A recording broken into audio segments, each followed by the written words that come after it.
पुष्कळ विद्यार्थ्यांनी मला सांगितलं की मॅथ्सचं पण तुम्ही लेक्चर घ्या किंवा मॅथ्सचं कोणीतरी चांगला लेक्चरर असेल त्याचा व्हिडिओ सांगा। तर मी त्यांना सांगतो की एक तर मला मॅथ्स जमत नाही, मॅथ्स जमत नव्हतं म्हणूनच मी इंग्लिश स्पेशलायझेशन केलेलं आहे। परंतु मी तुम्हाला थोड्याशा टिप्स देऊ शकतो मॅथ्सच्या पेपरसाठी। नंबर 1, मॅथ्सचे जेवढे चॅप्टर्स आहेत 5 असून देत 6 असून देत त्याच्यापैकी प्रत्येक चॅप्टरला किती वेटेज आहे हे तुम्ही चेक करा। ज्या चॅप्टरला जास्तचं वेटेज आहे ते चॅप्टर्स तुम्ही जर व्यवस्थित थरोली करून ठेवलं तर त्याचे जेवढे मार्क्स आहेत तेवढे तुम्हाला नक्कीच मिळतील। आता काही विद्यार्थी असे आहेत की त्यांना मॅथ्स बिलकुल जमतच नाही, त्यांना काही येतच नाही मॅथ्सचं, तर त्यांना मी पुन्हा सांगतो 17 तारखेपर्यंत तुमच्याकडे वेळ आहे। 5 पैकी समजा तुम्ही 3च चॅप्टर जर का चांगले केलेत तर त्याच्यासाठी काय करायचं, तुम्ही यूट्यूबवर तुम्ही फक्त जेव्हा टॉपिक आहे तुमच्या चॅप्टरचा तो फक्त टॉपिक टाका आणि मराठी, हिंदी, इंग्रजीमध्ये एक्सप्लेनेशन केलेले खूप सारे टीचर्स आहेत। तुम्ही फक्त थोडा अर्धा तास जरी रिसर्च केला ना तर एक चांगला मॅथ्सचा शिक्षक तुम्हाला यूट्यूबवर नक्कीच भेटेल।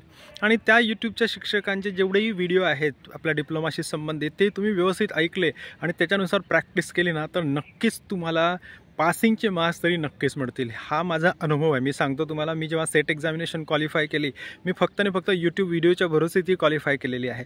तेव्हा तुम्ही स्वतः थोडासा रिसर्च करायचा आहे। आता ॲज सच माझ्या माहितीमध्ये असं मॅथ्सचं टीचर नाही आहे की मी तुम्हाला रेकमेंड करू शकतो की या व्यक्तीचे जर का तुम्ही व्हिडिओ बघितलेत तर तुम्हाला नक्कीच यश मिळेल मॅथ्सच्या पेपरमध्ये, असं नाही आहे। तुम्ही फक्त काय करायचं, 5 पैकी फक्त 3च चॅप्टर असे घ्यायचे आणि जो टॉपिक समजत नाही ना 10 वेळा बघा ना, त्याचा 10 व्हिडिओ बघा, तुमचं टेक्स्टबुक समोर ठेवा, तुमच्याजवळ ज्या नोट्स असतील त्या समोर ठेवा, तुम्ही त्याची प्रॅक्टिस करा। जर तुम्ही काहीच नाही केलं ना तर मॅथ्समध्ये नापास होणाऱ्यांची संख्या खूप जास्त आहे। आता ज्या दिवशी तुमचा पेपर आहे मॅथ्सचा त्या दिवशी सर्वात मॅक्सिमम क्लास एंगेज असणार आहेत, कारण एवढी विद्यार्थी आहेत त्याच्यामध्ये रिपीट एक्झाम देणारे आणि रेग्युलर पण। तेव्हा तुम्ही लक्षात ठेवा, कुठला तरी एक चांगला यूट्यूबमध्ये एक चांगला शिक्षक तुम्ही बघा, त्याला तुम्ही फॉलो करा, त्याचे सगळे लेक्चर्स ऐका, व्यवस्थित स्पीडमध्ये ऐका 1.5 टाइम्सच्या स्पीडने ऐका, जेणेकरून तुमचा वेळ वाचेल। आणि जर वाटलंच की एखादे व्हिडिओ किंवा एखाद्या लेक्चरचे व्हिडिओ खूप चांगले ते डाउनलोड करून ठेवा, म्हणजे तुमच्याकडे नेटवर्क नसेल, डेटा नसेल तरी पण तुम्हाला ते वापरता येतील।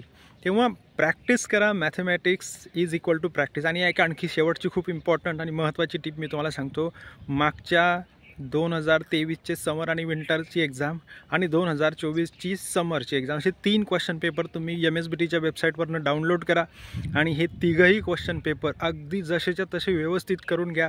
या क्वेश्चन पेपरपैकी 20 ते 30% उदाहरणं मीच मला सांगतो अनुभवातनं की तसेच्या तसेच असतील एक्झाममध्ये। तेव्हा तुम्ही एवढं जरी केलं ना तर तुम्हाला मॅथ्समध्ये पास होण्याचा काहीही प्रॉब्लेम येणार नाही। I wish you good luck. Thank you.